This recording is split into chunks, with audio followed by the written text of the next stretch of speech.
Have you ever found yourself lost in the endless scroll of social media or watching episode after episode of a show, knowing full well that you should be working on something important? Maybe you've got a big project looming, or perhaps there's an exam coming up, and yet, instead of making progress, you're stuck in that all-too-familiar loop of putting things off. If that sounds like you, you're definitely not alone. Procrastination has become an epidemic, stealing time, energy, and even peace of mind from millions of people. We've all been there, hitting snooze one too many times or telling ourselves, "I'll get to it later," only to face that familiar panic as deadlines close in and stress piles up. But what if I told you that there's a way to break this cycle, that the key to fighting procrastination might lie in some ancient wisdom from philosophers who lived thousands of years ago? Stoicism, a philosophy that originated in ancient Greece and Rome, offers us powerful tools for overcoming the distractions, fears, and doubts that fuel procrastination. It's not just about working harder, it's about working smarter by mastering your mindset. Take a moment to picture Emily, a student who struggles with chronic procrastination. Despite her best intentions, she always ends up doing assignments at the last minute, which leads to sleepless nights, subpar work, and constant stress. Does that sound familiar? Now, imagine if she could learn to approach her work differently, not by simply forcing herself to power through but by changing how she thinks about it. This is where Stoic philosophy comes in, with insights that are surprisingly relevant even today. At its core, Stoicism emphasizes living in alignment with nature, embracing virtues like self-control, resilience, and focusing on what's within our control. When it comes to procrastination, this shift in perspective can be life-changing. Often, we procrastinate because we feel overwhelmed or fear failure. We get stuck on what others might think or whether the task is too hard. The Stoics teach us to focus on what we can control, our actions, mindset, and effort. In Emily's case, instead of stressing about how difficult an assignment might be or what grade she'll get, Stoicism encourages her to focus on what she can actually do. She can manage her time, put in her best effort, and stay dedicated to the process. By shifting her attention away from external worries and onto the things she can control, she'll naturally reduce stress and increase productivity. The allure of immediate pleasure, whether it's scrolling through social media or watching a favorite show, often leads us to procrastinate. We opt for the easy, fun thing now and put off the more challenging, but ultimately more rewarding, task for later. The Stoics understood this very human tendency and had a lot to say about managing our desires. They believed that it's not what happens to us that matters most, but how we react to it. Imagine Emily sitting at her desk, tempted to open her favorite social media app instead of starting her essay. A Stoic approach would encourage her to pause, acknowledge that temptation, but then make a conscious choice to resist it. Instead of giving in to the desire for instant gratification, she could focus on the long-term satisfaction she'll feel once her work is done. A practical technique from Stoicism that could help Emily, and anyone fighting procrastination, is something called negative visualization. This involves imagining the worst possible outcome of giving in to procrastination. If Emily envisions the stress and anxiety she'll feel if she waits until the last minute, or the disappointment of getting a poor grade, she might be more motivated to start her work now. By thinking through the negative consequences of putting things off, we can build a stronger resistance to distractions and temptations. Stoicism also teaches us about premeditatio malorum, or preparing ourselves for potential challenges.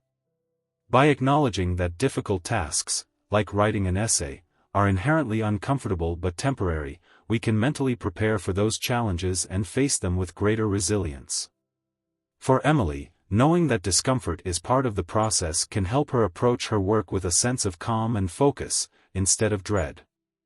Another key principle of Stoicism is living fully in the present moment. When we procrastinate, we often get stuck worrying about the future or regretting the past, which pulls our attention away from the task at hand. The Stoic philosopher Seneca put it perfectly when he said, "True happiness is to enjoy the present without anxious dependence upon the future, not to amuse ourselves with hopes or fears, but to rest satisfied with what we have." Imagine if Emily could let go of her worries about the essay deadline or her fear of not doing well and instead focused her energy on the present task. By grounding herself in the present moment and fully engaging with her work, she would not only be more productive but also more at peace. One powerful way to develop this present moment focus is through mindfulness exercises. Emily could take a few minutes before starting her essay to center herself by focusing on her breath or doing a quick body scan. This simple practice can quiet her mind, helping her approach her work with clarity and intention. At the heart of beating procrastination is self-discipline, a virtue that the Stoics held in high regard. Self-discipline is what allows us to govern our thoughts and actions, guiding us toward our goals even when it's uncomfortable or difficult.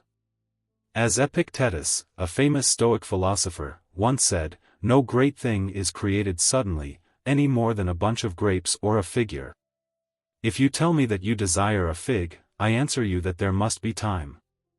Let it first blossom, then bear fruit, then ripen." Just as a fig tree doesn't bear fruit overnight, cultivating self-discipline is a process that requires time and consistent effort. For Emily, that might mean breaking her essay down into smaller, more manageable tasks, and celebrating each small victory as a step toward her bigger goal. By slowly building up her self-discipline, she'll find it easier to resist procrastination in the future. A Stoic technique that can help in developing this kind of discipline is voluntary discomfort. This involves intentionally putting ourselves in uncomfortable situations to strengthen our ability to deal with challenges. For example, Emily could take a cold shower or go without her favorite snack for a day. These small tests of willpower build her mental toughness, making it easier to resist the temptation of procrastinating when it really matters. Another Stoic concept that can help us stay disciplined is memento mori, or contemplating mortality. By reflecting on the fact that life is short, we can gain a greater appreciation for the present moment and feel more motivated to use our time wisely.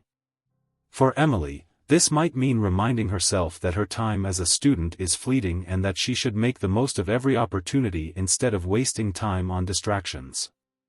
The true power of Stoic philosophy lies in embracing a Stoic mindset, a way of living that emphasizes resilience, self-control, and focusing on what's within our power. It's a mindset that allows us to face challenges with grace and wisdom, transforming how we approach work and life. Imagine if Emily adopted this mindset. Instead of seeing her essay as a burden, she could view it as an opportunity for growth. Rather than avoiding the discomfort of writing, she could embrace it, knowing that it's part of the process of becoming better. With a Stoic mindset, she wouldn't get swept away by fleeting emotions or distractions but would stay focused on what truly matters. One of the most powerful ideas in Stoicism is amor fati, or the love of one's fate. It's about embracing every moment, every challenge, as an opportunity to grow. For Emily, this could mean accepting the reality of her deadlines and seeing them not as obstacles but as opportunities to improve her skills and become more disciplined.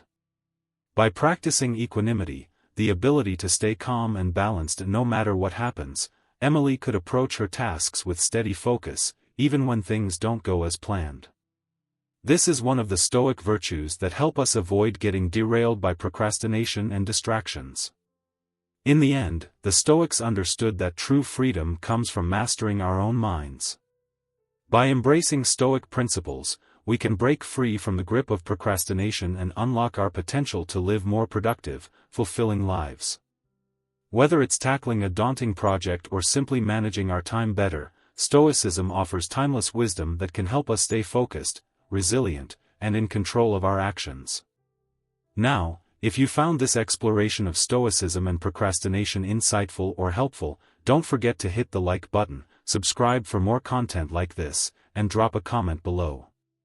Let me know your thoughts or share your own struggles with procrastination. We can tackle this together.